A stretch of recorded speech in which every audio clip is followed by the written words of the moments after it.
Quinto dia do mês do Baixo Fogo, nono mês do ano, 3h46. Lá está ele! Olhando-se à frente, podia-se ver o demônio mascarado em pé no centro da praça. Não parecia estar fazendo nenhuma tentativa de se esconder. Embora não pudesse ver as formas de outros demônios, Evil Eye não era tola o suficiente para pensar que não estavam lá. Depois de notá-los se aproximando, Jadabalf deu meia volta e curvou-se elegantemente. Só poderia haver um significado por trás disso.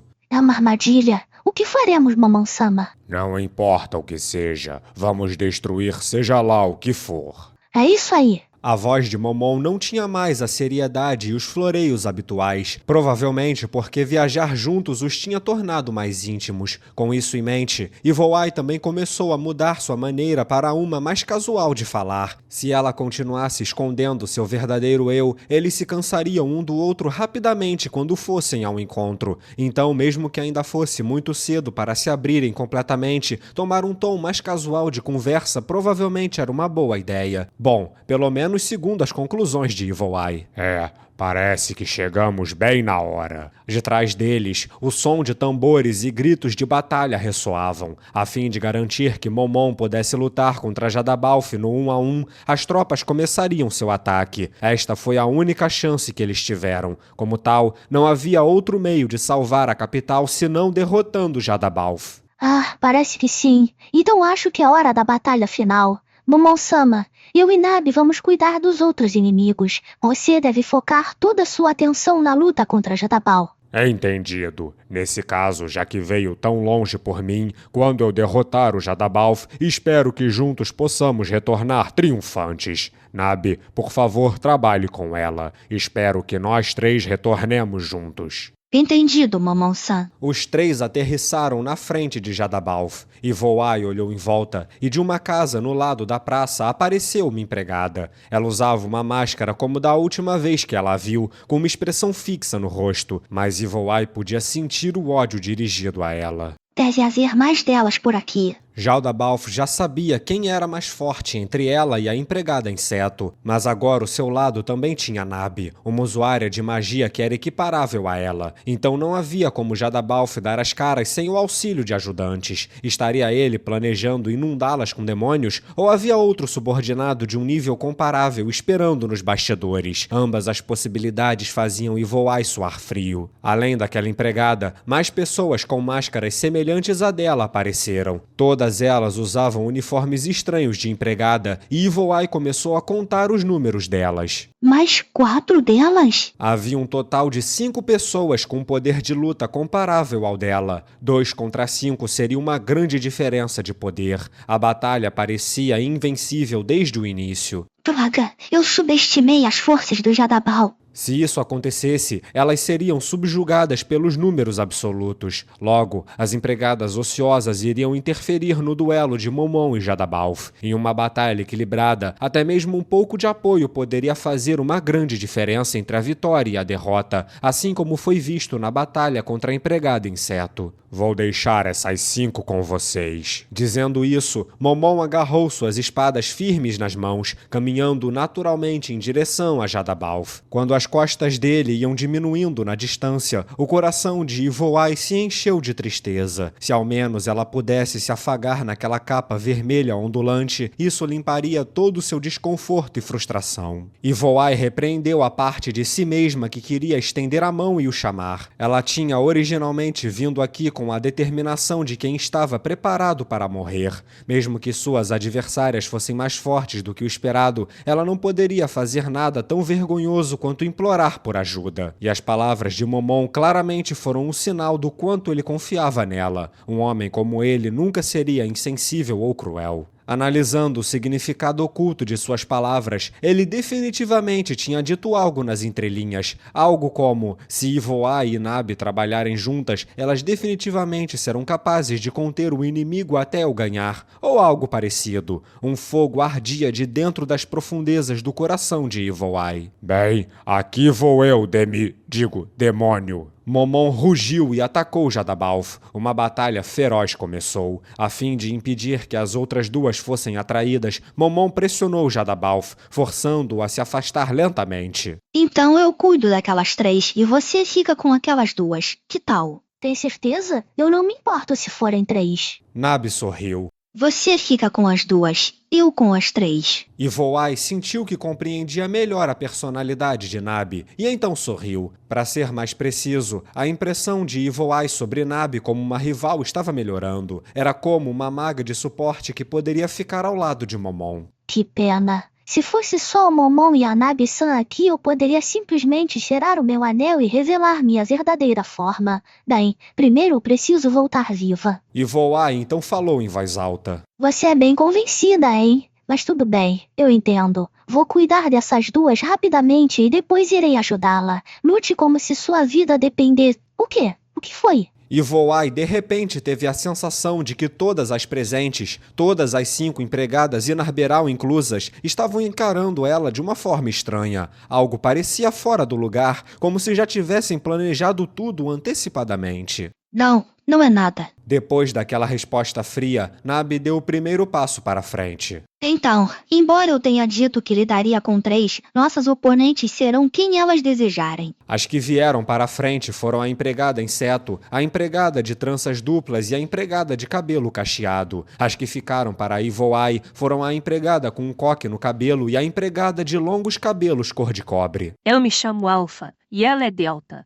Nós seremos suas oponentes. Nossa, mas que educada ela é. Meu nome é Ivoai e eu sozinha derrotarei vocês 2. Ivoai não pretendia prolongar a luta com bate-papo. Tentar levar a luta desse jeito a levaria à morte. Tudo o que ela podia fazer era pressionar sua oposição. Minha nossa, mas que assustador. O primeiro movimento de Ivoai foi ativar o seu as na manga. Era uma habilidade especial que fazia com que a energia negativa que fluía através de seu corpo entrasse em sobrecarga, infundindo todos os seus ataques com status negativos. Aqui vou eu. E com um grito, Ivoai começou sua magia. 5º dia do mês do Baixo Fogo, 9º mês do ano, 3:59. Não me subestime. Diversos estilhaços de cristal infundidos de energia negativa foram disparados para a empregada que avançava. Alpha. Este foi um ataque físico violento e perfurante. A energia negativa drenaria sua força vital. Ou pelo menos, era o que deveria ter acontecido. No entanto, Alpha continuou avançando, sem nenhum sinal de que havia sido atingida.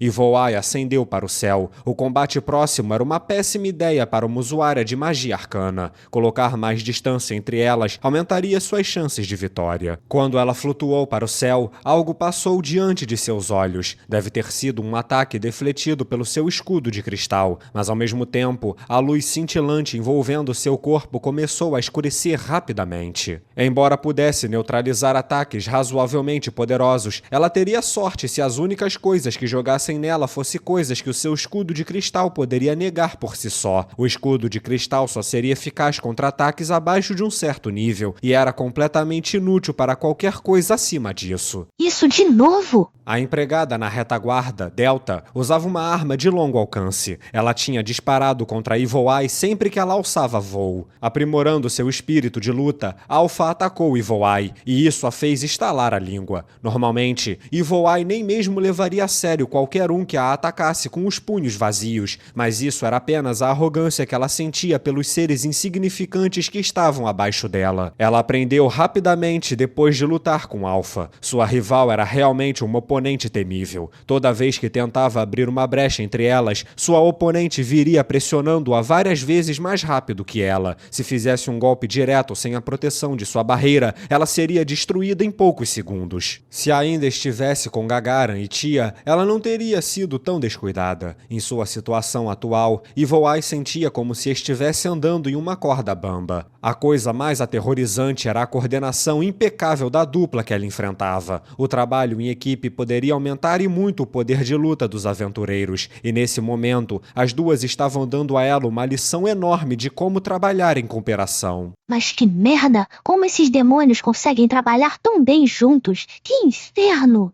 Mas logo depois, Ivoai pensou que não tinha o direito de dizer isso. Afinal, suas companheiras eram apenas humanas. Apenas ela não fazia parte dos vivos, sendo uma morta-viva. Um som de dong ressoou, e o seu escudo de cristal ficava cada vez mais fino, mas um golpe e seria completamente perfurado. Ivoai xingou enquanto tentava se afastar de Alpha, que estava decidida a persegui-la e espancá-la. Embora o físico de Ivoai fosse superior ao de um ser humano comum, em virtude dela ser uma vampira, as habilidades físicas de Alpha eram ainda melhores do que as dela. A única razão pela qual Alpha não tê-la alcançado até agora foi por causa do seu uso contínuo da magia de voo. No entanto, usar magia requeria foco, e mover o corpo exigia parte desse foco. Como resultado, ter que recuar constantemente era muito difícil. O movimento interromperia o senso de equilíbrio e dificultaria a concentração. Usuários de magia eram muito afetados quando tinham que lançar suas magias em tais condições. Por causa disso, Ivoai escolheu usar magia de voo para manter uma distância sem interromper sua concentração, e assim lutar uma batalha móvel. Isso não era nada especial por si só. Qualquer um que pudesse usar magia de voo já teria dominado essa tática de batalha. O quão bem eles seriam capazes de realizar isso era uma questão de talento, mas como uma vampira, Ivoai tinha a habilidade natural de voar e 250 anos de experiência para aprender a dominar essa técnica. Mesmo assim, foi preciso bastante esforço para escapar de Alpha, e embora ela pudesse cercar um oponente em círculos na grande praça, haviam duas oponentes agora, então isso não era tão fácil assim. Outro som de dong ressoou, e a barreira que a protegia foi completamente destruída. Era difícil acreditar que qualquer coisa poderia quebrar o seu escudo de cristal em somente 3 acertos, mas não havia nada que ela pudesse fazer sobre isso. Campo de areia, geral. Partículas de areia cobriram os arredores. Embora Delta estivesse longe demais para ser afetada, Alpha estava completamente presa na área. Por também afetar os aliados, essa magia era inútil em uma luta grupal. Qualquer oponente dentro de sua área seria imobilizado, além de ser cegado, silenciado e atordoado. Além disso, por causa do trunfo de Ivoai, a areia foi infundida com energia negativa que drenaria a força vital delas. Essa magia de 5º nível era uma de sua própria criação. Era uma das cartas mais fortes que Ivoai tinha na manga. No entanto, Alpha não diminuiu o passo e nem parecia que estava machucada.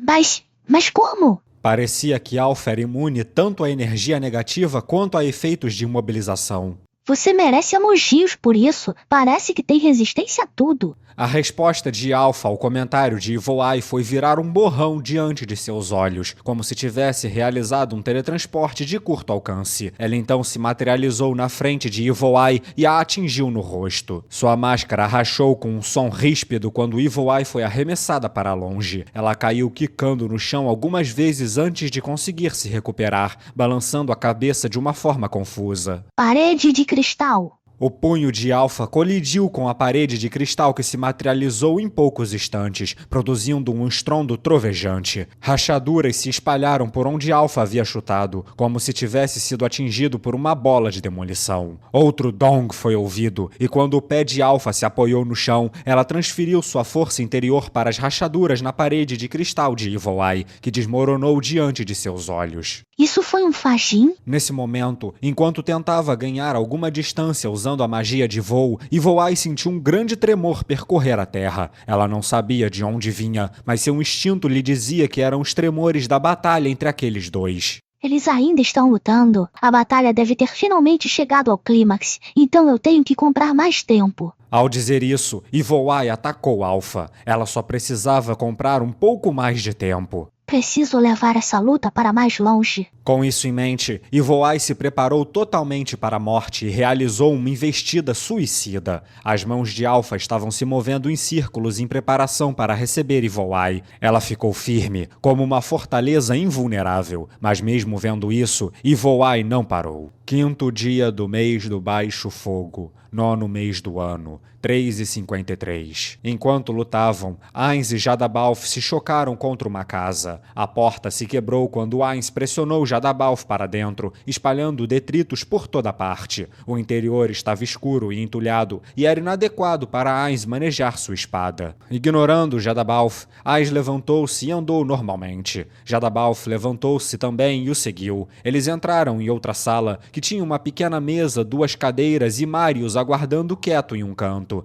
Mari puxou uma cadeira para Ainz se sentar, e então, com a permissão de Ainz, Jadabalf removeu sua máscara, revelando o rosto de Demiurgo. Primeiro quero saber, esta sala é segura? Ainz perguntou. Não há problema. As palavras pronunciadas aqui não serão audíveis em qualquer outro lugar. Bom saber. Bem, antes de qualquer coisa eu tenho algo a pedir.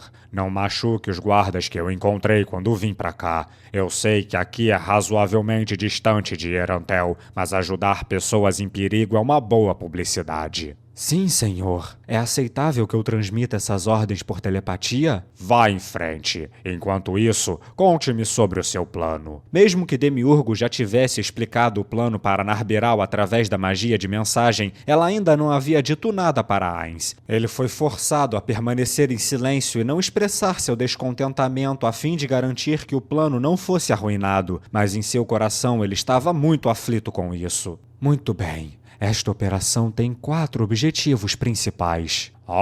Eu contei apenas 3. São mesmo 4? Demiurgo sorriu. Foi um sorriso arrogante de satisfação. Eu sinto como se tivesse conseguido pela primeira vez ser mais inteligente que o senhor, Ainz-sama. Ainz magnanimamente acenou com a mão. Claro, ele nem sabia qual eram os 3 primeiros passos, mas as palavras de Demiurgo ainda o deixavam desconfortável. Você sempre esteve um passo à frente. Eu tenho um longo caminho a percorrer.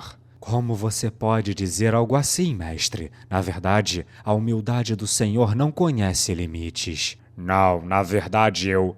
Bem, enfim, me fale sobre esses objetivos. Para começar, o objetivo de atacar o distrito dos armazéns é assegurar a riqueza e os bens contidos lá e transportá-los para Nazarick. Para facilitar isso, Shalltear usaria o seu gate aberto na frente dos armazéns e o ator de Pandora ficaria responsável pelo transporte.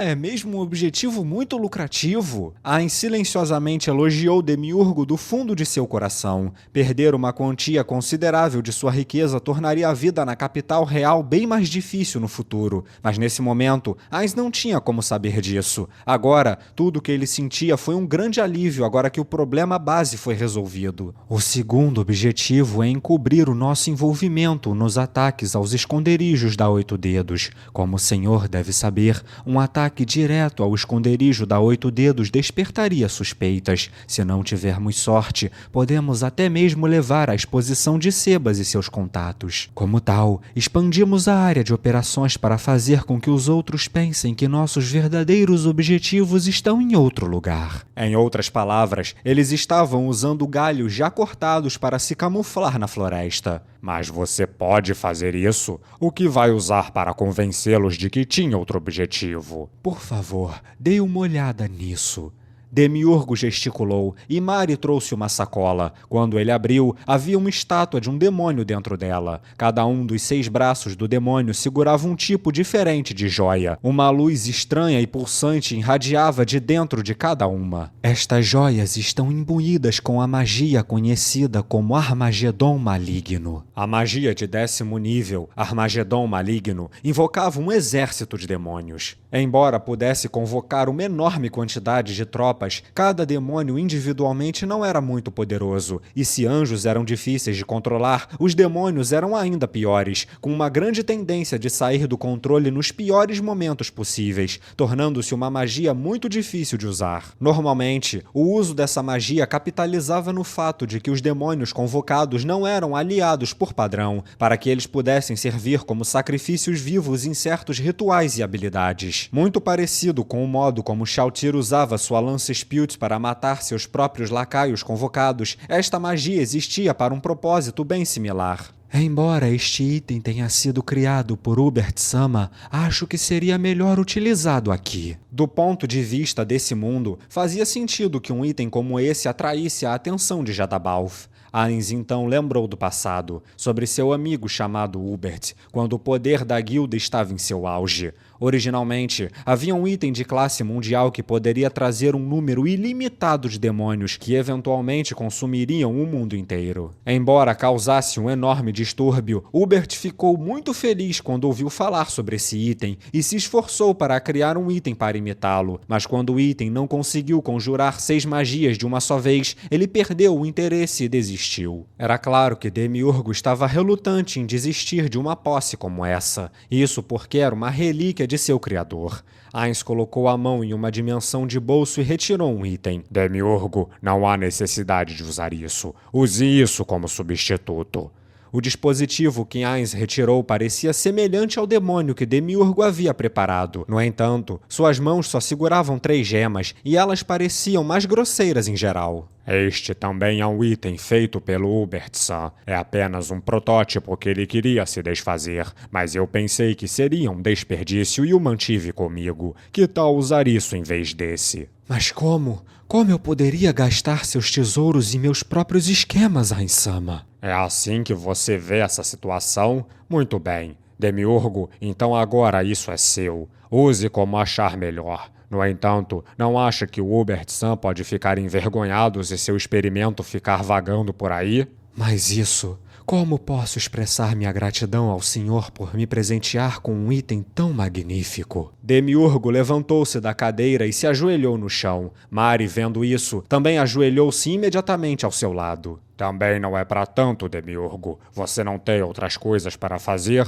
Pense nisso como um sinal do meu apreço por sua lealdade. Nós, guardiões, fomos criados pelos seres supremos. Como tal, até o momento de nossa extinção, seremos totalmente leais a eles. Mesmo assim, os senhores não apenas concederam vossa misericórdia e cuidado em abundância sobre nós, mas até mesmo nos presenteiam com a honra de guardar um tesouro tão valioso. Embora eu, Demiurgo, já tenha jurado minha total e eterna lealdade ao Senhor, permita-me mais uma vez oferecer o meu fiel serviço ao meu mestre, Ainz-sama. Ah, bem, espero ansioso por mais de sua lealdade. Podem se levantar. Agora, Demiurgo, você tinha outra coisa a dizer, não é? Ah, sim, de fato. Minhas mais sinceras desculpas. Demiurgo sentou-se e Mari retornou à sua posição anterior. Então, como eu disse anteriormente, Jadabalf alvejou os esconderijos da Oito Dedos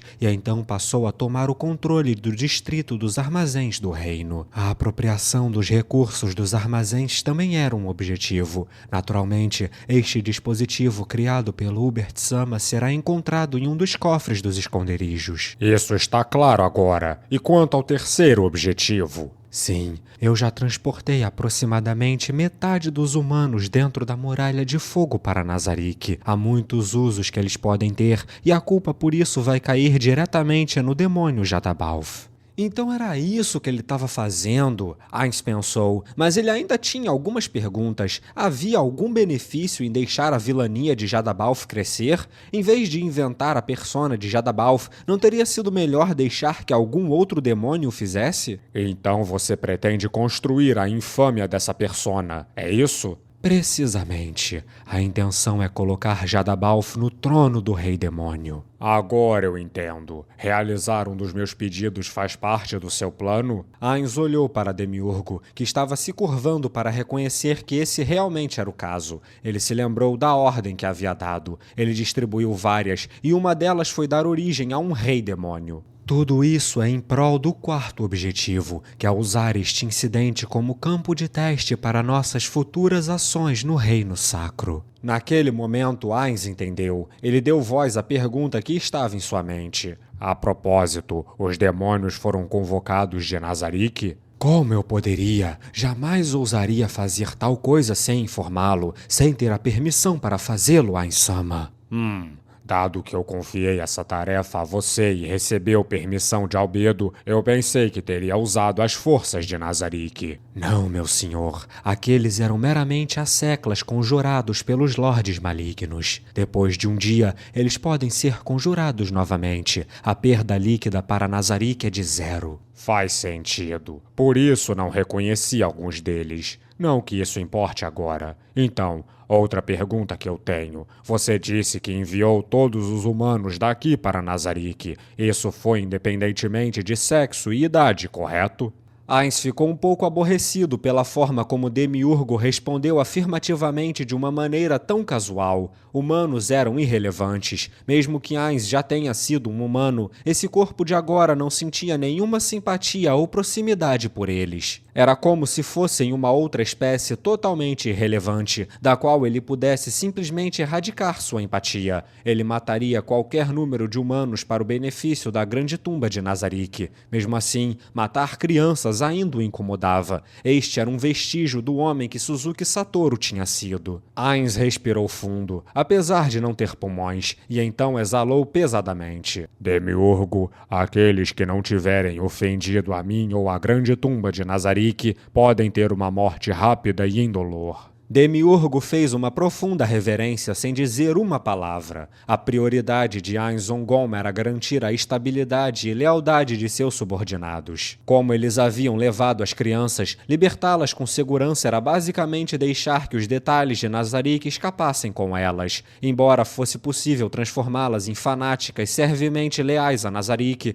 havia poucos benefícios em tal plano no momento. Como tal, esta foi a maior misericórdia que ele poderia lhes dar. E então, acabamos por aqui? Bem, há mais 2 assuntos que eu rezo para que considere. Em primeiro lugar, Mari nos deu uma excelente oportunidade. Ainz olhou para Mari. O menino parecia nervoso e apreensivo. No momento, ainda estamos na fase de treinamento, então o grau exato de sucesso é discutível. Eu irei elaborar mais quando retornarmos a Nazarick. Segundo, pelas minhas observações da situação até agora, é muito provável que quem fez a lavagem cerebral em Shalltear não tenha conexão alguma com o reino. Bom saber. Estou ansioso para ser agraciado por seu intelecto em planos futuros. E será fornecido de bom grado. Durante nossa batalha a seguir, peço humildemente que se sinta livre para me derrotar. Eu lhe servirei como e onde desejar, Ainz-sama. Claro, mas antes de eu derrotar você, poderia danificar a minha armadura? Será mais convincente se eu tiver os sinais de uma luta difícil. Isso quer dizer que o senhor vai removê-la e depois eu a danificarei? Afinal, é impensável para alguém como eu levantar a mão contra o meu mestre, Ainz-sama. Mas o que vai acontecer se eu a remover e ela ficar tão danificada que eu não vou conseguir vesti-la novamente? Durante o incidente da Shalltear, o ferreiro criou falhas na armadura antes que eu a usasse. Se eu tirar aqui e a deformar, eu provavelmente seria incapaz de usá-la novamente. Ainz riu suavemente. Os guardiões diante dele, sem entender o porquê, assumiram expressões de perplexidade.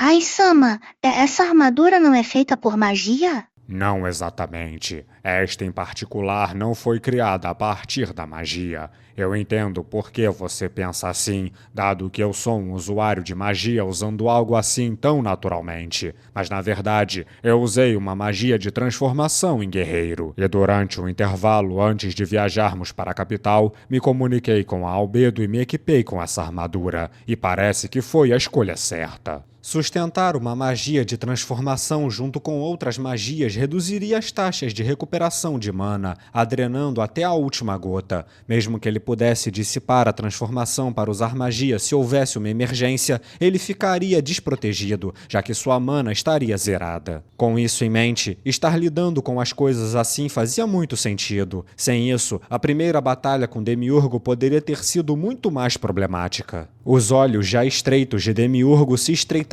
ainda mais quando ele ouviu a resposta de Ainz. Como esperado do senhor, Ainz-sama, todos dançam na palma de vossa mão, e pensar que eu ousaria sequer chegar perto de tamanho intelecto, eu não deveria ter esperado nada menos do senhor. Enquanto Demiurgo ria para si mesmo, o suor inexistente escorria nas costas de Ainz. Então, vamos começar? Demiurgo está responsável por fazer os danos. Certamente. Mari, envie o sinal. Será um terremoto, assim como da última vez.